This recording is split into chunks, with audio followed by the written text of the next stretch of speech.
Hello everyone. ఈరోజు మనం sales ఫోర్స్లో ఓడబ్ల్యూడి అంటే ఏంటి అండ్ దానిలో ఉండేటువంటి టైప్స్ ఏంటో చూద్దాం. ఓడబ్ల్యూడి యొక్క ఫుల్ ఫామ్ వచ్చేసి ఆర్గనైజేషన్ వైడ్ డిఫాల్ట్. సో ఈ ఓడబ్ల్యూడి అనేది ఒక ఆబ్జెక్ట్లో ఉన్న రికార్డ్స్ని మరొక యూజర్ చూడగలడా, ఎడిట్ చేయగలడా లేదా అనేటువంటిది నిర్ణయిస్తుంది. ఇది మొత్తం ఆర్గనైజేషన్స్కి అప్లై అవుతుంది.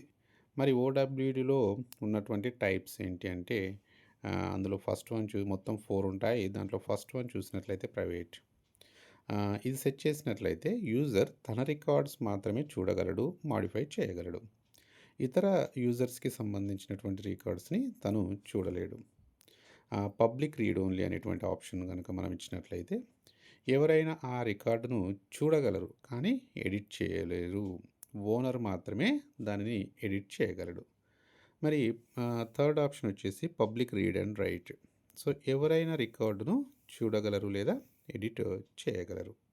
మరి ఫోర్త్ వన్ వచ్చేసి controlled by parent. Child object యొక్క యాక్సెస్ అనేది దాని పేరెంట్ ఆబ్జెక్ట్ మీద ఆధారపడి ఉంటుంది. మరి ఓడబ్ల్యూడి ఎందుకు అవసరం? ఓడబ్ల్యూడి ద్వారా బేసిక్ లెవెల్ విజిబిలిటీ అనేటువంటిది మనం సెట్ చేస్తాము. తర్వాత ఆ స్పెసిఫిక్ యాక్సెస్ ఇవ్వడానికి మనం రోల్ హైరార్కీ లేదా షేరింగ్ రూల్స్ లేదా పర్మిషన్ సెట్స్ లేదా మాన్యువల్ షేరింగ్ వంటివి యూజ్ చేస్తాము.